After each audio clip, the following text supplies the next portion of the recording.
Oke, ini kita hadirkan dulu paket pengantar sebelum kita menuju ke dialog.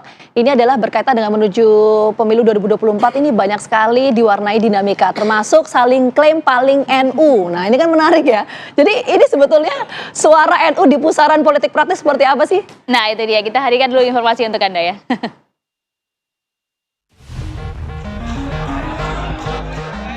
Tim kampanye nasional Prabowo Gibran resmi mengumumkan Gubernur Jawa Timur, Khofifah Indar Parawansa, masuk ke dalam jajaran tim kampanye nasional Prabowo Gibran.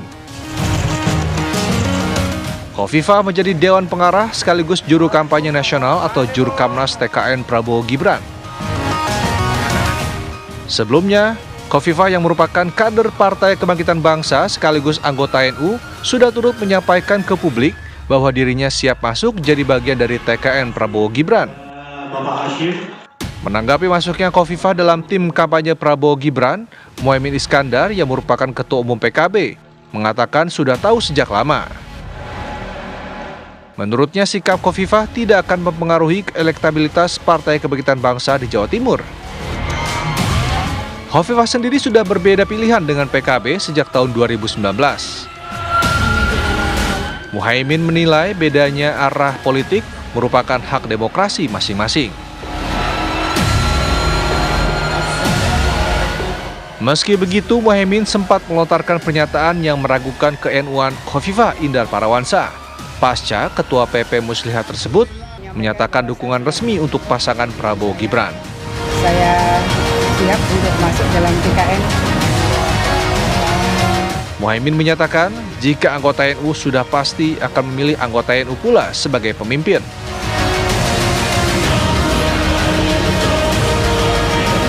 Lantas, akankah masuknya Khofifah dalam tim kampanye Prabowo Gibran memperkuat suara paslon nomor urut 2, khususnya di wilayah Jawa Timur?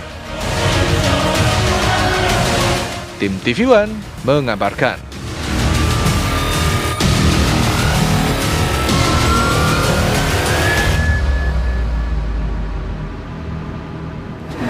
Hari ini saya kontak Mas Nusron, Sekretaris TKN. Saya menyampaikan bahwa saya sudah pulang umroh sesuai janji saya. Saya siap untuk masuk dalam TKN. Tidak di dalam keketuaan eksekutif gitu. Jadi kan ada pembina, ada pengarah, ada penasehat. Saya bilang silahkan saya dimasukkan di dalam tim. Dan kemudian silahkan disampaikan revisi ke KPU Pusat. Silahkan saya dimasukkan sebagai Jurkamnas. Kan kita udah tahu sudah lama. Tapi baru saja memberikan pernyataan resminya, Gus. Ya kan sudah lama. Jadi bahkan pemilu 2019 kan di Jawa Timur beda Khofifah sama PKB. Jadi bukan hal baru. PKB kan dukung yang lain dalam hal pilgub. Tapi Khofifah juga tidak mendukung PKB di 2019. Artinya nggak pengaruh apa-apa. Tidak menjadi tantangan ya. Optimis PKB tetap unggul, suaranya terbanyak di Jawa Timur. Amin, amin. Dan itu daya tahannya kuat sehingga tidak ada urusannya lah, itu hak demokrasi masing-masing. Gimana Gus? Sedikit Gus. Ya kalau sudah keadaan begini kan orang ngomongkan saat nemu-nemunya dulu tadi lagi. Gus tanggapannya terkait wacana. Ada Khofifah tidak dengan KNU, yang meragukan KNU-nya tidak pernah jadi pengurus NU kan. Gus tanggapan. Ya, saling klaim Menarik paling nih. NU. Nah, itu yang menarik ya. Nanti kita langsung akan bahas ini bagaimana suara NU di pusaran politik khususnya pemilu 2024 sudah bergabung bersama kami. Kita akan sapa terlebih dahulu ada juru bicara Timnas Anies Muhaimin, Mas Muhammad Husnil. Terima kasih. Assalamualaikum. Assalamualaikum. Mas Sudah hadir. Dan juga sudah hadir bersama kita ada Wakil Ketua TKN Prabowo Gibran, Mas Ali Mashkur Musa. Selamat pagi, Mas Ali. Melalui sambungan Zoom, halo. Mas Ali, Assalamualaikum. Assalamualaikum Mbak Cali, Gina, oke. Mbak Maria. Waalaikumsalam warahmatullahi wabarakatuh. Siap, Cak. Terima kasih. Cali sudah bergabung bersama kita dan ada Mas Burhanuddin Muhtadi, Direktur Eksekutif Indikator Politik Indonesia, Guru Besar UIN Syarif Hidayatullah Jakarta. Terima kasih sudah Selamat pagi, hadir. Prof. Akhirnya Pagi, Prof. hadir juga ke studio. Oke, karena susah ya mungkin ya. Tapi terima kasih sudah hadir. Mungkin pertama kita berangkat dari pernyataan Gus Imin. Ya. Gus Imin kan belum lama ini menyampaikan bahwa Kalau yang berideologi NU ya pastinya mendukung pasangan 01. Amin. Ini sebuah optimisme atau sebetulnya sebuah pesimisme? Nah, ini kan dua hal yang berbeda. Gimana? Loh, Maksudnya? itu bukan optimisme, itu fakta.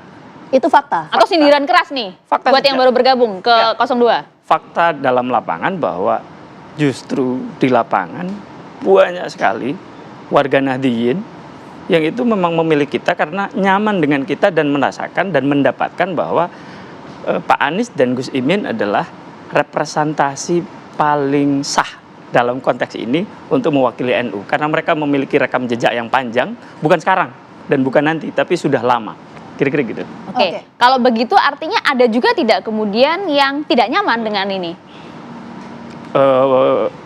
Mungkin tanyakan aja mungkin kalau dalam konteks ini lebih nyaman dengan Amin. Tapi kan suara NU terpecah dong, tidak semuanya kemudian ke Amin. Oh iya, kalau itu kan dalam berbagai kontestasi siapapun yang tidak ada yang bulat gitu ya. Tetapi kalau kita lihat dalam faktanya dan ini ditemukan oleh exit poll indikator 2017 yang Pak Anies. Itu warga Nahdliyin Jakarta 69% itu milih Pak Anies. Pertama. Kedua, PKB sebagai partai representasi NU saat ini itu kan masuk dalam 4 besar. Itu kan artinya apa? Penerimaan orang warga NU itu sudah dibuktikan dengan data terhadap Pak Anies dan dibuktikan dengan fakta oleh Gus Muhaimin. Saya kira itu lebih clear. Nah, tapi kemudian statement dari Caimin itu justru ditanggapi oleh Bu Hovifah sebagai sindiran keras. Malah justru mengklaim siapa yang paling NU di sana. Respon Amin seperti apa? Ya itu kan guyon. Kalau guyon dia tersindir, jangan-jangan ada problem di dianya gitu. Ya kan, kalau kita guyon terus kemudian kalau dia, loh jangan-jangan loh kok tersindir? Kalau tersindir berarti ada problem dong. Kalau Tapi kita nggak ada nyatanya tidak problem, seperti itu gitu ya? enggak lo guyon kok gitu. Itu guyon ya. Tapi gini, sebelum kita ke Cali, Mas Husnil, artinya Anda dan juga tim Amin ini meyakini bahwa mayoritas suara NU ini ke paslon nomor urut 1. Bukan cuma meyakini, kami melihat itu di fakta Realita di politik lapangan. seperti itu ya, Realita politik yang Anda begitu. yakini ya. Iya. Oke, kita mau ke Cali. Cali, mayoritas suara NU realita politiknya tadi Mas Husnil menyampaikan ini semua ke 01. Anda sepakat soal itu? Kalau ngeklaim boleh, tapi fakta di lapangan dan hampir semuanya dibuktikan oleh lembaga survei mainstream, mayoritas warga NU itu ke 02. Artinya harus dibedakan antara seseorang yang dirinya sebagai warga NU satu sisi, yang mempunyai paradigma ubudiyah, amaliyah itu yang ahli sunnah di satu sisi, dengan kepartean di sisi yang lain. Jadi tidak otomatis similar atau inline orang NU simbolnya dengan segala hormat Caimin, tidak. Ya, satu. Kemudian yang kedua, apakah NU harus sama dengan PKB? Tidak. Tapi warga NU itu memilih yang sesuai dengan karakternya, dengan sesuai dengan visionnya, akhlaknya, dan sebagainya. Jadi dengan demikian, saya belum bicara dengan Bu Hovifah ya, saya bicara warga NU secara keseluruhan dulu. Jadi warga NU secara keseluruhan itu cara mengidentifikasikan adalah pada dua. Satu, mereka yang secara khusus aman sebagai ubudiyah ahlu sunnah wal jamaah. Saya tidak ingin menilai 01 asal 03. Dan orang NU merasa aman, akidah ahlu sunnah wal jamaah itu di 02. Tidak di 01, tidak di 03. Ini yang pertama. Yang kedua, siapa sih yang bisa memberikan rasa aman di dalam situasi stabilitas? Karena stabilitas ekonomi politik itu akan menjadikan umat ini bisa beribadah dengan baik. Dan itu jatuhnya di 02. Jadi dengan demikian Pak Prabowo Mas Gibran itu memberi rasa aman bagi pelaksanaan ubudiyahnya, ibadahnya Ahlus Sunnah Jamaah di negeri Pancasila ini. Nah itu Mbak, dua. Saya belum ngomong Mbak Hovifah. Nanti kalau diberi kesempatan Mbak Hovifah baru saya masuk. Belum kan? Nah, topiknya belum Mbak Hovifah kan ini? Nah, ya, kalau Mbak Hovifah, ya. Nah, Kalau Mbak Hovifah dua aja. beliau melekat sebagai Muslimat NU. Satu, yaitu fakta berapa jumlah warga dari Muslimat. Yang kedua, saya katakan Muslimat itu adalah the power of emak-emak. Jadi daya pressure-nya kepada suaminya, kepada anaknya, tetangganya itu lebih berani. Hingga dengan demikian bicara Mbak Hovifah bukan diri, tapi ada di belakangnya. Yang kedua, beliau adalah existing gubernur Jawa Timur yang tentu nanti waktu menjalankan tugasnya sebagai TKN untuk kampanye pasti akan melepas untuk nonaktif atau izin. Dua. Yang ketiga, keberadaan Mbak Hovifah sendiri yang mempunyai daya pressure yang tinggi ditulis di dalam Bloomberg.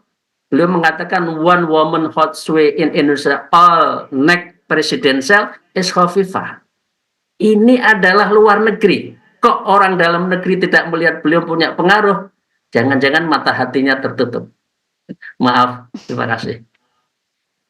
Oke, artinya 01, 02 ini meyakini suara NU ke masing-masing. Kita mau ke Prof. Burhan kalau gitu. Prof. Burhan, kalau kita lihat sebetulnya realita politik per hari ini ya, kalau kita bicara konteks NU ini kan sebenarnya masing-masing paslon mempunyai representasi NU. Betul. Apakah bisa diartikan bahwa masing-masing paslon memiliki representasi NU ini artinya suara NU terpecah atau seperti apa sebetulnya?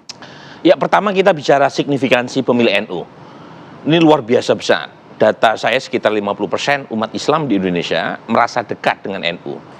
Artinya tidak mungkin seorang calon presiden bisa menang tanpa mendapatkan dukungan dari jamaah NU. Ya, karena faktanya sejak 2004 sampai 2019, sejak era Pilpres secara langsung digelar sampai terakhir 2019, itu tidak ada calon presiden yang menang secara nasional tanpa memenangkan basis-basis NU terutama Jawa Timur dan Jawa Tengah.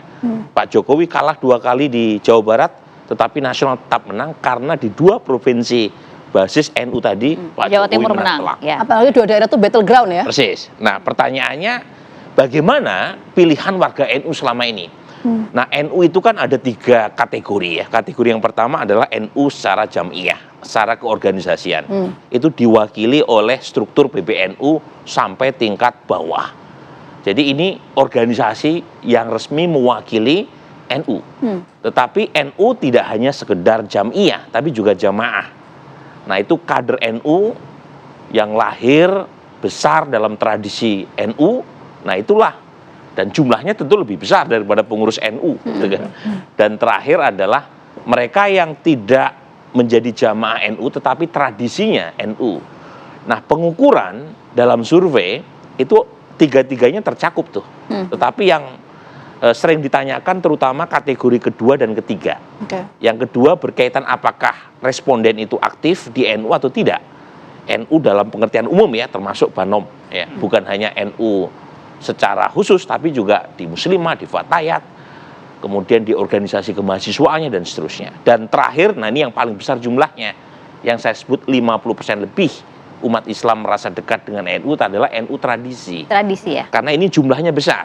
Nah, pertanyaannya kemana mereka pilihannya? Nah, per hari ini, nah nanti saya akan rilis. Itu dia. Ditunggu nih. Tapi di lapangan seperti apa nih? Di lapangan apa? Sebelum survei resminya. Dikit. Nah, singkat hari saja, Mas ini Burhan, ya. 49% orang yang merasa dekat dengan NU memilih paslon 02. Ya, 49%. 49%. Ada peningkatan dibanding survei sebelumnya. Meskipun ini semua paslon merepresentasikan NU. Iya. Artinya ini kan orang yang merasa dekat dengan NU ya, tradisi tadi, yang umum tadi ya. Nah, ada 22% ya, mereka yang merasa dekat dengan NU yang memilih paslon 01 dan naik juga dibanding survei sebelumnya. Lantas siapa yang turun? Nah, mereka yang merasa dekat dengan NU yang memilih paslon 03 turun. Jadi, dan itu memang terefleksikan misalnya di basis NU di Jawa Timur 01 naik. Ya. Dukungan warga Jawa Timur. Tadi kan bukan hanya mereka yang dekat dengan NU, tetapi warga Jawa Timur pun ada kenaikan dari belasan persen menjadi 21%. Nah, memang ada peningkatan. Nah, tetap dan yang menurun memang 03. Jadi kalau kemudian muncul statement dari Pak Ali Maskur Musa bahwa 02 yang paling banyak mendapatkan dukungan dari warga NU, betul. NU tradisi tadi. Tradisi, ya. Tetapi memang ada peningkatan juga buat paslon 01 yang agak gembes gitu ya, 03 gitu ya. Tapi poin saya adalah ini nggak bisa dilepaskan nih ya dari tarik-menarik soal siapa yang paling NU. Nah, sampai di situ dulu berarti ini tidak bisa terlepas dari tarik-menarik soal NU, karena NU itu kan nggak bisa disebut tunggal ya. Tadi Nggak bisa, disebutkan saja ada paling tidak ada tiga bagian dari NU tersebut. Bagaimana kemudian dengan NU struktural dan juga tradisi tadi. Kita bahas usai jeda saat lagi ya.